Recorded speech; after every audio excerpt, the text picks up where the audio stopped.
Your son has a warrant out for his arrest. Hearing those words, my mind went completely blank. What? Why, my son is being arrested? What does this even mean? Questions began swirling in my head, one after another, but none stayed long enough to grasp. I stood frozen in the doorway, speechless, my mouth opening and closing like a fish out of water. The police officer stepped forward, clearly intending to prevent me from shutting the door. Overwhelmed by the presence of the three large men, I instinctively tried to close the door quickly, anxiety surging through me. Your son is here, isn't he? May we come in and talk for a bit? One of the officers asked. Just a moment, please, I stammered, desperately trying to stop them from entering. I braced against the officer's chest, using every ounce of strength in my legs to hold my ground. I'm sorry, I really don't understand what's happening. Could you please explain what's going on? I pleaded, my voice tinged with panic. The officer holding the warrant folded it up and sighed deeply before responding. It seems he ran away with some cash. The suspect was seen heading towards this house. Someone got a good look at his face, so denying it won't be easy, he said, a faintly triumphant look crossing his face. Theft, my son. While I felt my mind going blank, I forced myself to listen to the officer's words. Despite the color draining from my face, I firmly replied, my child would never do something like that. It's absolutely impossible. The officer, clearly tired, gave a dismissive reply, but I was certain. My son wouldn't do such a thing. After all, I was a 50-year-old housewife, living a peaceful life with my husband and son in the house we had built with years of savings. We all got along well, leading a happy life, right in the middle of bliss. But lately I had been feeling worn out. Things hadn't been going smoothly, and when I was alone, worries constantly plagued my mind. I need to get this done too, I would say aloud, busy without even realizing it. Well, maybe it's okay to leave it for later, I muttered to myself one day as I turned on the TV in the living room, trying to escape reality. It's better to take a break sometimes, I told myself, feeling physically exhausted. But even as I watched the daytime drama, the story didn't sink in, and my thoughts remained cloudy. Suddenly, my gaze drifted to the numerous certificates and trophies on the shelf, awards my son Oliver had received for his achievements in soccer. He was truly a son to be proud of. As these thoughts floated through my mind, the doorbell rang. Who could it be? Yes, I muttered, turning down the TV and getting up from the sofa. Maybe it was something from my mother-in-law. Sometimes she sent vegetables to our house without prior notice, saying she found detailed communication bothersome. Or perhaps it was the online order I had placed recently. My son had been using online shopping more frequently, and my husband had also gotten into it. So that was a possibility. Thinking these mundane thoughts, I went to the door without a second thought. If only I had checked the intercom camera, I might have been prepared for what awaited me. But unfortunately, I opened the door without a shred of suspicion. Yes, I'll open it right away, I said. But the moment the door swung open, I was shocked by the sight before me. Hello, is this the residence of the Smith family? Yes, it is, but you're police officers, aren't you? What can I do for you? I asked, my voice quivering. There stood 3 officers, just like the ones I often saw on the dramas I watched casually. I was completely taken aback. Seeing police officers, even when I hadn't done anything wrong, made me nervous and tense, as if I had unknowingly caused some trouble somewhere. I gripped the doorknob tightly, my knuckles white, as one of the officers handed me a piece of paper. I couldn't make out what the officer was holding at first, so I squinted, trying to see it more clearly. Then in a cold voice he spoke. There's a warrant out for your son's arrest. Those words hit me like a ton of bricks. My mind went completely blank. What? Why? My son is going to be arrested. What does this mean? Has he done something wrong? Questions surged and vanished in my mind as I stood frozen in the doorway, speechless. The officers stepped forward, clearly not intending to let me close the door. Overwhelmed by the presence of the 3 imposing men, I felt a wave of anxiety wash over me. I tried to close the door quickly, but the officers wouldn't allow it. They pressed their feet against the door, keeping it open. Fear gripped me. "Your son is here, isn't he? May we come in and talk for a bit? If you're not hiding anything, you wouldn't mind letting us in, right?" One of the officers asked, his tone implying suspicion. "Please wait a moment," I stammered, desperately trying to stop them from entering. I pushed against their chests, bracing my feet to keep them out. "Excuse me, I really don't understand what this is all about. Could you please explain what's going on?" I appealed, genuinely confused and frightened. "A warrant. For what exactly?" The officer holding the warrant folded it with a sigh. "Mom, there have been a series of thefts in this area recently. According to witnesses, the suspect looks a lot like your son." "What? The suspect looks like him?" I repeated, stunned. The officer continued, his voice tinged with triumph. "It seems he took off with cash and ran toward this house. People have seen his face clearly, so denying it will be difficult." "Theft? My son? No way."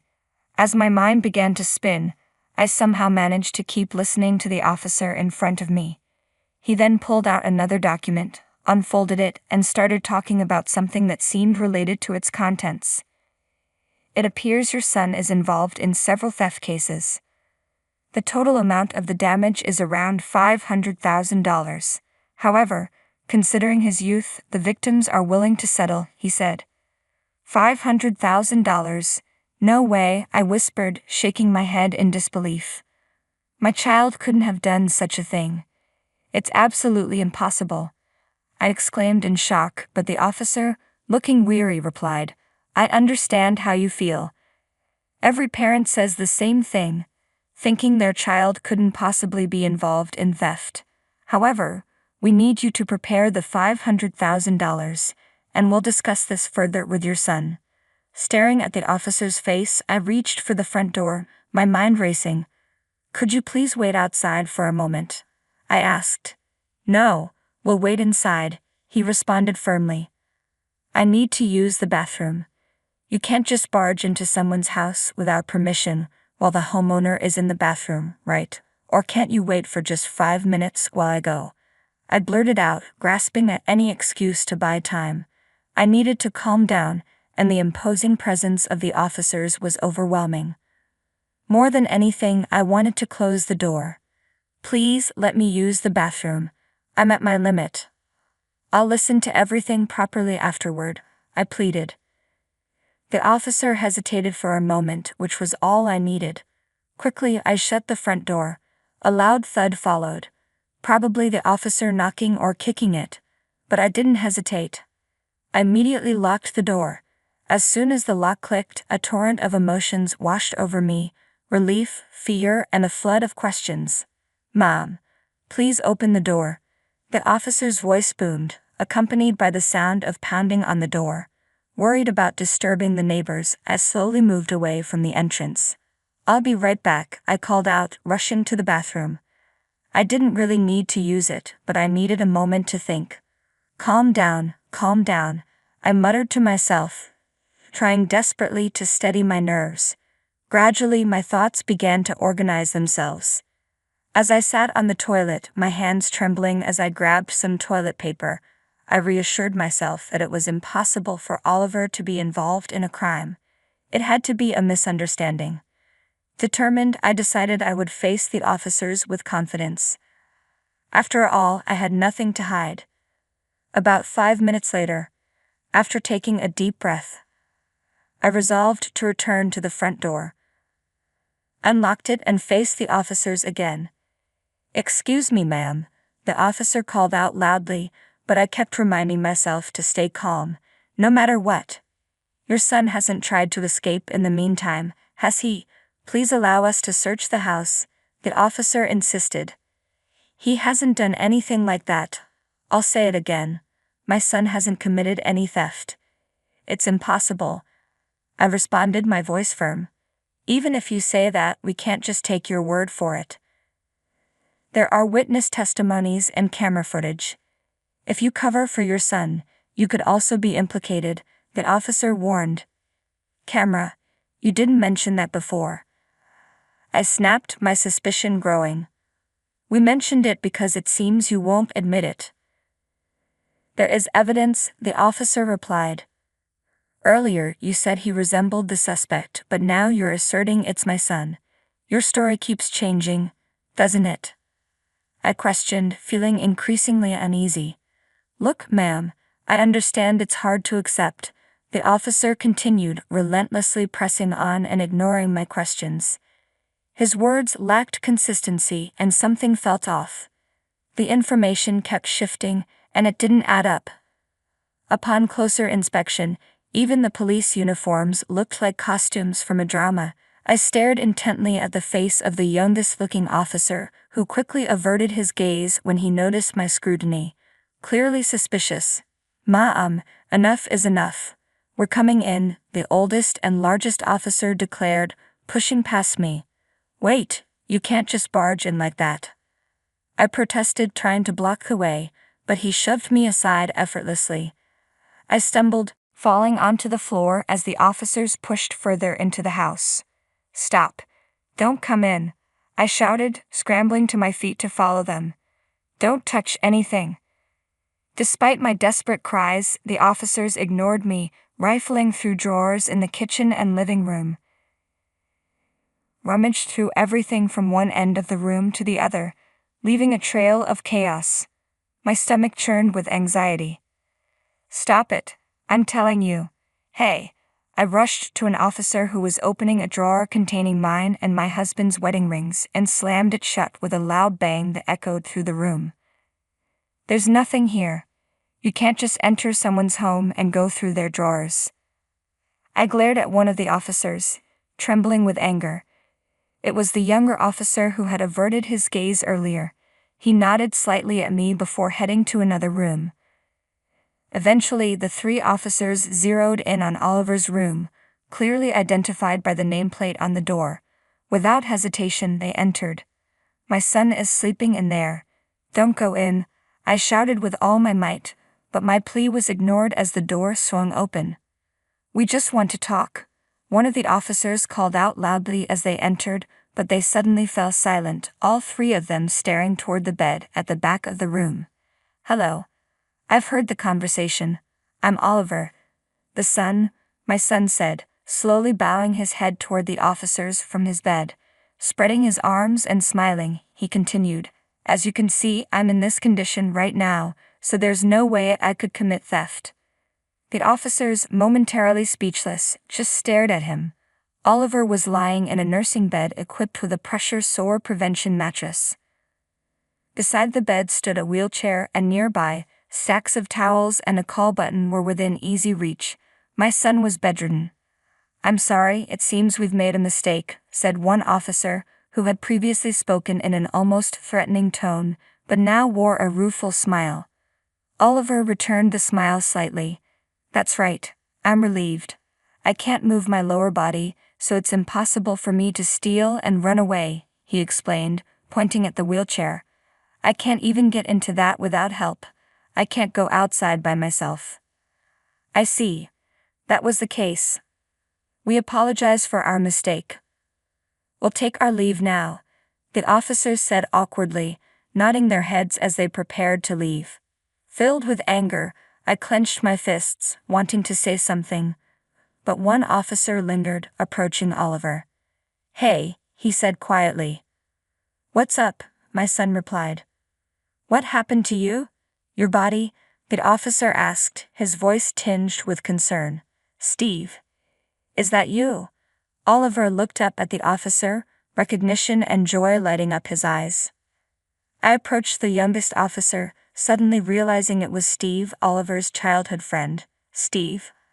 I exclaimed in surprise, covering my mouth with my hand. Steve had been one of Oliver's closest friends since they were kids, sharing a deep passion for soccer.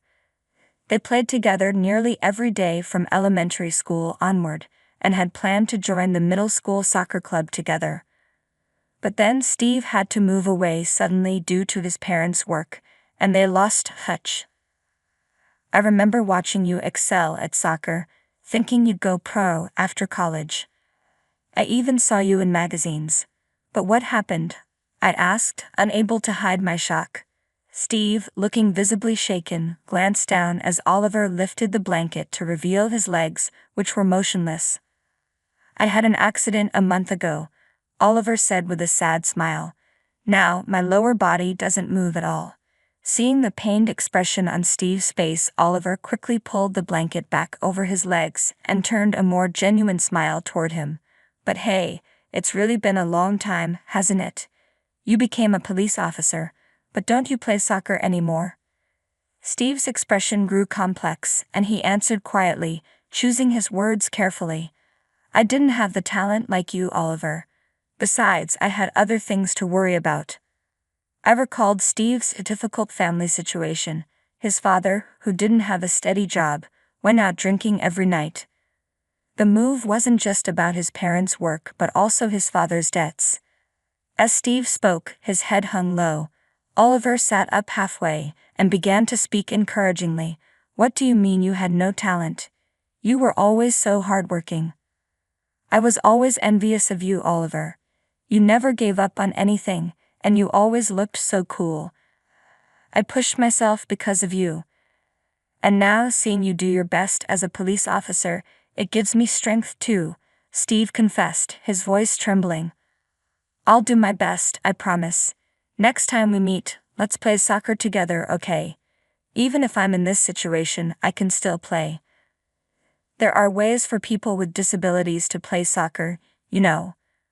But Steve didn't respond, keeping his head down, his complexion pale. Hey, are you okay, Steve? Oliver asked. Concern etched on his face. Suddenly, tears began to fall from Steve's eyes, silently dripping onto the floor. Steve, Oliver called out again, his voice filled with worry. Steve struggled to hold back his sobs as he looked up at Oliver. In that tense moment, I noticed the other two officers quietly trying to slip away. Where do you think you're going? I shot them a sharp look, my anger flaring. The officers, caught off guard, exchanged flustered glances. It seems there was a mistake, and we need to conduct further investigations, so we'll be leaving now, one of them stammered, clearly trying to avoid any confrontation. They were attempting to leave without even a word of apology after tearing through our home. Just as I was about to shout at them, Steve spoke up, his voice strong despite the tears. I'm out. The two officers turned to him in confusion. What do you mean, out? One of them demanded. You were the one who said this house was wealthy, Steve continued, his voice shaking but resolute. This is wrong, and you know it. I'll tell everything to the police. A heated argument erupted between the officers and Steve. One of them, driven by anger, lunged at Steve. Wait. I tried to intervene, but fear held me back, and my voice barely registered. The officer's fist connected with a sickening thud, sending Steve staggering to the floor, his cheek swelling from the blow. Another officer kicked him while he was down. Pay the money and clear your father's debt, one of the burly men demanded, his voice dripping with malice. I stood frozen, horror and shock gripping me as I watched their brutality. Despite the pain from the punches and kicks, Steve looked up at the officers and declared, I'll turn myself in. I'm sorry, Oliver. I'm not the person you praised anymore. I've always envied you, your talent, your life, and I hate myself for using my circumstances as an excuse for the terrible things I've done. Don't joke about turning yourself in, snarled one of the fake officers, raising his fist to strike Steve again. But before he could, a sharp voice cut through the tension. Hold it right there. We'd all turned toward the source of the voice, and a wave of relief washed over me as I saw a real police officer in an official uniform, his badge gleaming. The fake officers were swiftly apprehended by the real police. Sorry for the delay. Are you and your son hurt? The real officer asked, concern in his voice. No, we're okay. Somehow, I replied, still shaken. Earlier, while in the bathroom, I had secretly called the police, reporting that 3 men claiming to be officers were in my house.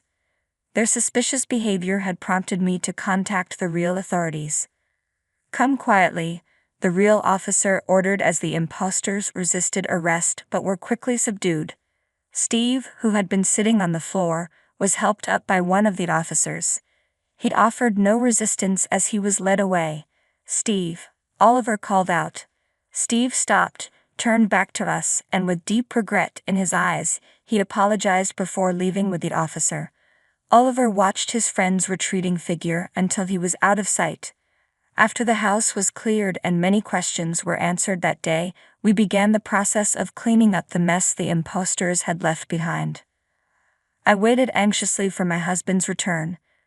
Despite his demanding job and the long commute, he hurried back as soon as he could, apologizing repeatedly for not being able to contact us sooner. I reassured him that we were safe and that was all that mattered. Later, we learned more about what had happened with Steve. Steve was the only one of the 3 to confess to the police. It turned out that they were high school acquaintances who had become involved in a string of thefts in the area. Their scheme targeted wealthy families, falsely accusing their children of theft and extorting money from panicked parents. The fake arrest warrant was their own creation, and the police uniforms were nothing more than costumes. This tactic had worked for them, until this incident led to their arrest. Steve had initially worked hard to pay off his family's debts, but as the interest kept piling up and he couldn't keep up with the payments, he reluctantly agreed to participate in this scheme. He was told that if he provided information about the affluent area where he used to live, a portion of his debt would be reduced. That's why they knew so much about our town and why their crimes had gone undetected for so long. In the end, all of them were arrested and held accountable for their actions. Their attempt to deceive people by impersonating police officers and entering homes without permission resulted in particularly severe penalties. When my son Oliver heard the news, he wasn't disturbed. Instead, he decided to turn himself in, believing in the goodness still within Steve. "I knew it. He's essentially a good guy," Oliver said, nodding and smiling as he listened to me. "It's surprising they weren't caught earlier, especially with those disguises." "Did you know from the start that they weren't real cops, Oliver?" "Yeah," Oliver replied, claiming to be a cop with such an untrained physique. Steve used to be much fitter. I could tell something was off right away. He later shared that he had noticed other suspicious details, like how Steve wouldn't meet his eyes, and how his voice, though different, reminded him of his old friend. "I wonder how long it will be before he can come back," Oliver mused. "It's not confirmed yet, but don't worry. He'll bounce back. He's still the same guy he used to be," Oliver said with certainty. A month later, on a quiet morning, I brought breakfast to Oliver's room. "Good morning, Oliver," I greeted him. "Morning, Mom. Did it arrive today?" Oliver asked, his mind on something else before even thinking about breakfast. I nodded and handed him a simple envelope. "You're more concerned about Steve than breakfast, huh?" I teased gently. "Yes," Oliver admitted, carefully opening the letter from Steve. "What does Steve say?" "He wants to play soccer together. He's been staying active over there," Oliver shared, a smile spreading across his face as he read the letter. Seeing him so happy, I couldn't help but smile too. Beside Oliver was a new type of wheelchair designed specifically for playing soccer. After everything that had happened, Oliver had decided to start training in power chair soccer. His determination was extraordinary. He immediately set his sights on playing soccer with Steve again. Watching him, I made up my mind. Even if there were hardships ahead and things didn't always go smoothly, I would live my life to the fullest, inspired by my always smiling son who faced his challenges with such a positive attitude. Today, I felt like I could accomplish anything I set my mind to.